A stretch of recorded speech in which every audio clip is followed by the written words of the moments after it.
if you had a typical or signature style, how would you describe it in terms of the way you do makeup? Natural with a touch of glam. Natural with a touch of glam. Describe a touch of glam. Because it's actually a lot of makeup. It's like a very lot of makeup. But you want it to look natural. Like I don't want someone to see you and be like, whoa, she looks totally different. Like she looks like a completely different person, or she looks crazy. When you see them in person, it looks great in photos. I want them to be able to see you and be like, wow, she still looks beautiful. Just like a little bit better. It's like the no makeup look. Yes, it takes hours, but that's what, Yeah, I saw someone talk about the Hillary Duff Women's Health magazine cover and how much makeup she was actually wearing and what products were being used. And it's wild. Oh, it's crazy. And a lot of effort goes into. A lot of estheticians will tell me too, like when they went to school, that they were taught, natural makeup is actually the hardest makeup to do. Because you can just slap makeup on or, just put a bunch of stuff on and hope for the best. But to really make makeup look natural and still look good is really hard. And that's like a different skill set. And that's what they were taught. So I was like, oh, that's nice to hear. So do you have a trademark little technique in which you use to perfecting a look like that? I use a lot of very small brushes, and that's the one thing every time I do people's makeups, they're like, you're so light with your hand, and like you use a lot of very small brushes rather than just using like a ton of brushes and kind of putting. I'm very detail oriented, so I'd rather use like a really small brush and do really small layers and build it up as we go, instead of, like I said, just putting a bunch of stuff on at one time. Okay, well, I'm so glad that you said that, because I am illiterate when it comes to all things beauty and makeup. To me, a little brush is a little brush. I don't know the difference between one that's more compact versus fluffy versus this and that. Like, how do you know which brushes to use? And are there 3 staples you would recommend each person having, if they're just getting used to doing their own makeup? Have at least 2 blending eyeshadow brushes. That's like the one thing. No one ever has brushes. Every time I talk to someone, they're like, I don't have any brushes, or they have like one big powder brush and one big foundation brush. And I'm like, you need at least 2 eyeshadow brushes. Like, and if they're 2 blending, I don't even care. At least have 2. But I think that's one thing. A lot of people are afraid to do eyeshadow because they're like, oh, I put it on with my finger or whatever. And I'm like, you need to blend out the eyeshadow. That's when it makes it look bad. So at least 2 eyeshadow brushes always. And then just a foundation brush. Like the other brushes, you could use like for whatever. But I think that those are probably the 3 things that you need like at least like 5 brushes realistically. But where do you stand for foundation, for example, or maybe under eye concealer, a beauty blender versus a brush? I personally like a brush better.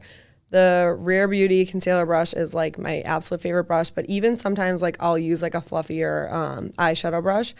It just depends though. If I'm teaching like a client, or if I were like teaching you or something, I always say to people, I'm like, use a beauty blender just because it's easier to get used to it and whatever. And it's a little bit quicker. I feel like the one thing is people don't want to take time doing their own makeup. So a brush, I think personally looks better, but most people don't want to take the time to do that. So I'm like, just use a beauty blender. And a lot of times if your brushes aren't clean or they're like, super cheap or whatever, they'll leave brush strokes. So you need to use a beauty blender anyway. So people don't want to use both. So I'm like, just use a beauty blender. So that's the obstacle I face. Yeah. Typically, I need to give my brushes a good cleaning. So or now, probably upgrade. Yeah. So now you can get Cinema Secrets on like Amazon, which used to only be for makeup artists, and you just dip it in and rub it on a paper towel and it's clean in like 2 seconds. So I've been telling all my clients to get that because no one wants to take the time to like fully wash them and whatnot. I'm like, just get this. At least if it's just for you, just get that. Dip it in every once in a while. What is it called? Cinema Secrets. Okay. It's a blue like container, and you can just like dip it in. They give you like a little tin. You dip it in and just put it on a paper towel and it's totally clean. Okay. Within seconds. So that's been like the best thing for people who like don't want to clean their brushes. And would you say that the brushes themselves is the key to having that airbrush application or finished look, or is there a different type of technique? Is it layering? I think it's layering and brushes. I think it's a little bit of both, to be honest, because I like put on, you know, I love Charlotte Tilbury Flawless Filter. So, well, one, it's like skin prep first. So I prep the skin, and then I use the Flawless Filter, and then foundation, and then the concealer. And then, you know, I set it with powder, and I let the powder sit for a little bit. So it is a lot of steps, and that's why it takes so much time, because certain things need to set. Like, I'll let the under eye concealer like sit for a few seconds and kind of dry out before I blend it out, you know. And then same thing with the powders. I let them sit for a little bit, and then I dust it away. And I really want it to like just kind of sink into your skin before dusting it away. And I just feel like it takes a lot of thin layers, I say, and definitely brushes, but I think it's both, to be honest. Okay, so this is a new concept for me.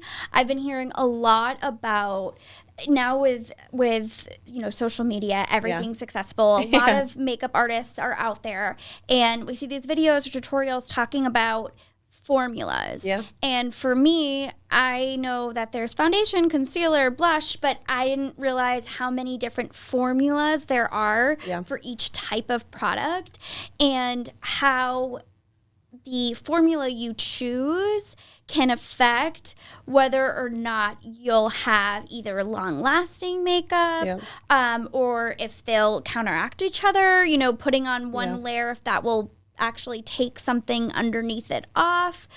Is there a rule of thumb when it comes to formulas for makeup? Yes. So one, they try to say when you do your skincare, like, you want it to soak into your skin first. So I think a lot of times people do their skincare and then they just start their makeup immediately. Like, for me, I always start the eyes first, because I want everything to sink into your skin with the skincare prep first. So that's one, because you don't want your face to just, you know, just be like really dewy, and you just put all the skincare on and hasn't even had time to like settle in yet. That's one. But two, I think the easiest way to look is, if someone's using a prime, it's more so just like primers and foundations, because powders, I feel like it doesn't really matter. But for primer and foundation, you want to look at the back of the ingredients. And if the first ingredient is water, make sure they're the same. So if they're not the same, so if one says water and one says silicone, it's not silicone, it's like dexicone or something. But you'll know if it's not the same first ingredient, if they're both not water, they're going to counteract. So like, you are either going to have an oil-based primer or a water-based foundation, and they're going to separate, because oil and water obviously don't go together. Okay, I think that has been my major problem, and I always blame it on having naturally oily skin. But I think that it's the ingredients of the products that we're using. So making sure it doesn't necessarily matter what the ingredient is, as long as it's consistent. Is that right? The first ingredient on your foundation and primer, just make sure that they're the same one. So it doesn't matter if it's silicone and silicone, that's fine. You can use those together. But if it's water and silicone, they're not going to go. So make sure it's water and water. So the first ingredient, and don't worry about the rest. Water can be down at the bottom, that's fine. But what it's based is the first ingredient. So if it says water and your primer says water too for the first, then you can use those together.